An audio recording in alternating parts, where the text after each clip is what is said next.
गुरु प्यारी साध संगत जी, नमस्कार जी। आप सब कैसे हो?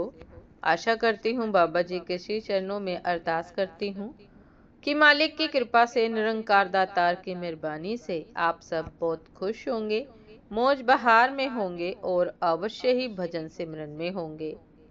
साध संगत जी, मैं हाजिर हूँ आज आप सभी से एक बहुत ही खूबसूरत साखी साझा करने के लिए। उम्मीद करती हूँ ये साखी आप सभी को बहुत पसंद आएगी। तो साथ संगत जी, चलिए आइए समय ना गवाते हुए साखी को आप सभी से साझा करते हैं जी। साथ संगत जी, भीलों से लुटकर सुदामा अपने गांव आ गए थे। मोतियों की माला, हीरो का हार, यहाँ तक कि पीताम्बरी भी भीलों ने लूट ली थी। किंतु सुदामा को कोई दुख नहीं था। हाँ, सुशीला की श्रद्धा श्री कृष्ण के प्रति कम हो जाएगी, ये डर अवश्य मन में था। द्वारिका जाओ कहती रहती थी। 4 मुट्ठी चावल भी वही मांग कर लाई थी। मन में आस तो थी कि द्वारिकाधीश कुछ तो देंगे, पर उसने नहीं दिया। सुदामा गांव में पहुंचते हैं, सोचते हुए पहुंचे, दे देता, अपार संपदा तो थी उसके पास। मैं तो ठीक हूँ, मेरी पीताम्बरी भी छीन ली भीलों ने, मैं छाल पहनकर चल रहा हूँ। पर सुशीला का क्या? वो तो मुझे सुनाएगी ही, तेरे बारे में भी बोलेगी, कहेगी कृपण है तुम्हारा सखा। यार, कुछ दे देता, कुछ तो दे देता, मुझे नहीं अपनी भाभी को ही दे देता। सुदामा यही सोचते हुए आ पहुंचे हैं अपने गांव में। ये छाल, वो पीताम्बरी कितनी अच्छी थी, कितनी अच्छी लग रही थी, वो भी छीन ली उन भीलों ने। अरे कुछ तो नहीं तो कम से कम एक स्वर्ण मुद्रा ही दे देता। तेरा क्या जाता रे कृष्ण? अरे तू तो श्रीनिवास है, लक्ष्मी तेरे चरणों में ही तो थी। सुदामा यही सोचते हुए अपने गांव में प्रवेश किए।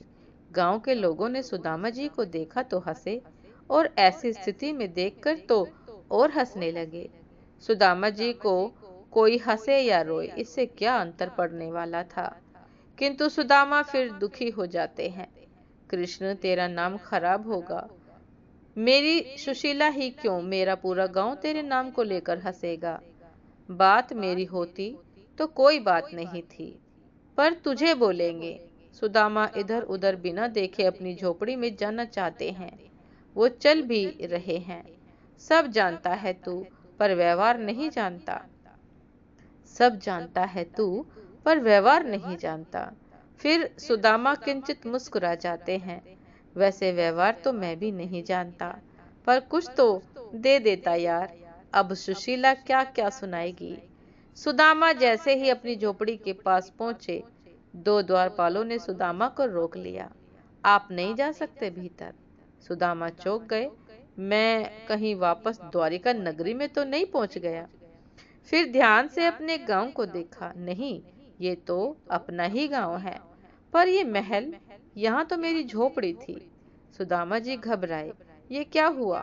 मैं द्वारिका क्या गया? यहाँ किसी श्रीमंत ने मेरी झोपड़ी पर अपना महल बना दिया।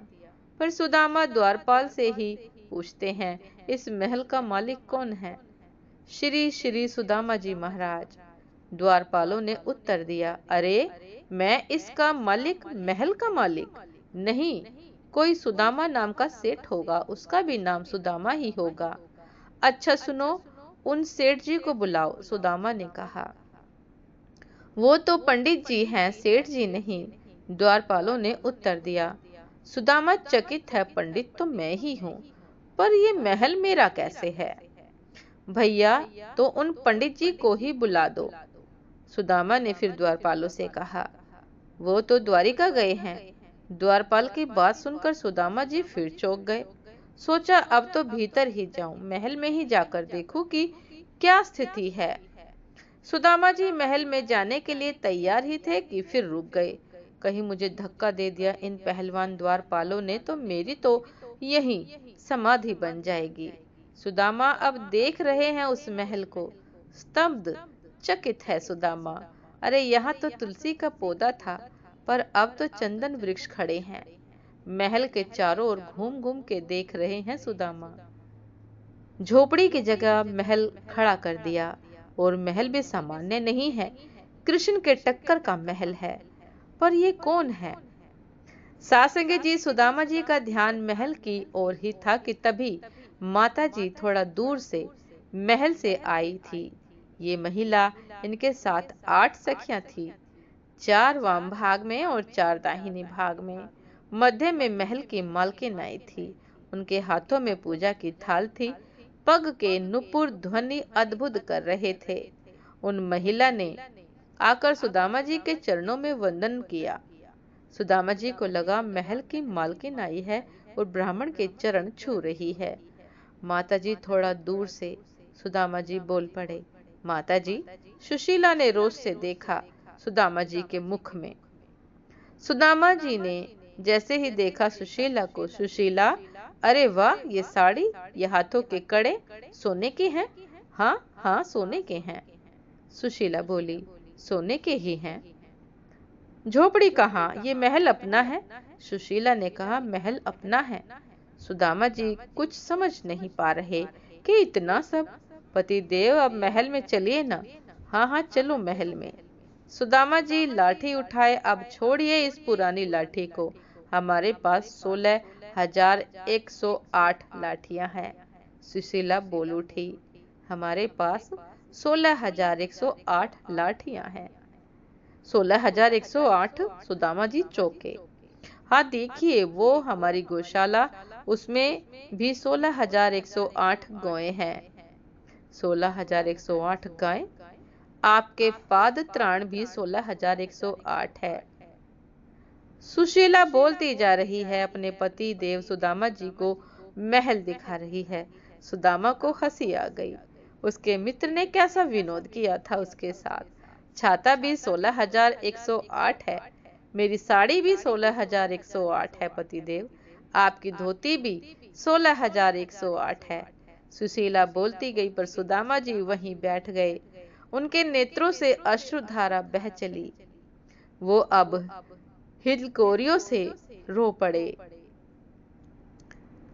सासंग जी सुदामा भावुक हो गए थे, बहुत भावुक। मुझे क्षमा कर दे कृष्ण, मुझे क्षमा कर दे। मैं भूल गया था कि तू तो यशोदा का पुत्र है ना। दूसरे को यश देना तुझे आता है। मेरे सामने तू कृपण बना, वहां मुझे कुछ नहीं दिया, पर यहाँ अपनी प्रत्येक रानियों से दिलवाया और स्वयं ने मेरी पीताम्बरी भी भील के रूप में उतरवा ली। सुदामा जी वहीं बैठ गए और बस रोते ही जा रहे हैं। हाँ, वो भील तुम ही थे, मुझे लूटने वाले भी तुम ही थे हे सखे।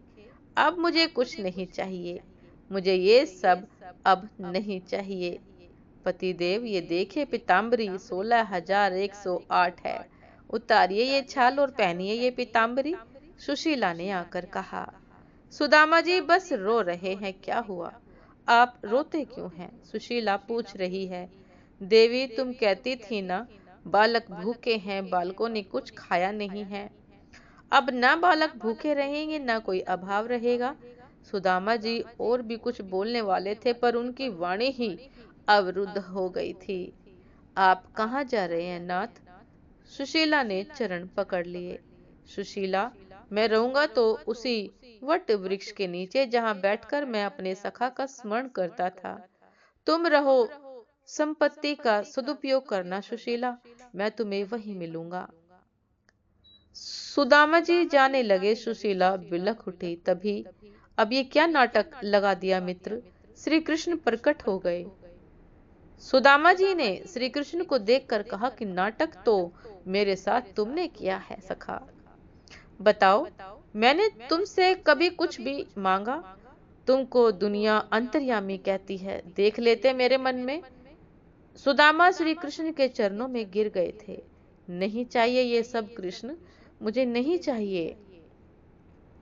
श्री कृष्ण कुछ नहीं बोल सके सुदामा के सामने। सुदामा के सामने श्री कृष्ण कुछ न बोल सके। उनके भी नेत्र भर आए। अब सुदामा ने कहा, मुझे तुमसे नहीं, तू चाहिए। श्री कृष्ण ने उठा लिया सुदामा को और अपने हृदय से लगाते हुए कहा था, जिसे कुछ नहीं चाहिए मित्र, उसे मैं मिलता हूँ। सात संगत जी, सुदामा जी ने इतना अवश्य कहा। मेरे मन में जो था वो इस सुशैला को लेकर था। मेरे मन में जो भी था उस सुशीला को लेकर था। तुम्हें ये कुछ कहती तो मुझे अच्छा भी नहीं लगता, पर इतना सब नहीं। सुदामा जी चल पड़े थे उसी वट वृक्ष के नीचे जहां पूर्ण एकांत था और अपने सखा का चिंतन अच्छे से होता था। सुदामा जी को लाख कहा श्री कृष्ण ने, पर सुदामा जी ने महल को और महल के संपदा को स्वीकार नहीं किया। सासंग जी, मेरे सखा की प्रसादी है ये संपदा, विवेक के साथ खर्च करना, यही कहते रहते थे जब जब परिवार मिलने आता था कि मेरे सखा की प्रसादी है ये संपदा, विवेक के साथ खर्च करना। साथ संगत जी, ये थी आज की एक बहुत ही खूबसूरत साखी। उम्मीद करती हूँ ये साखी आप सभी को बहुत पसंद आई होगी। यदि पसंद आई हो साथ संगत जी तो लाइक कमेंट शेयर करना ना भूलिएगा। चैनल पर जो भी नए हैं कृपा करके सब्सक्राइब कर लीजिएगा ताकि चैनल पर मिलने वाली सभी शब्द साखियों की अपडेट आप सभी को समय पर मिलती रहे। साथ संगत जी, आप हमें इंस्टाग्राम पर भी फॉलो कर सकते हैं। इंस्टाग्राम का लिंक डिस्क्रिप्शन बॉक्स में दिया गया है। तो साथ संगत जी, दासी को अभी आज्ञा दीजिए। आपसे फिर मुलाकात होती है एक नए शब्द साखी के साथ, एक नए खूबसूरत विचार के साथ। तब तक के लिए नमस्कार जी। सदा खुश रहिए, मुस्कुराते रहिए, भजन सिमरन अवश्य करते रहिए। नमस्कार जी।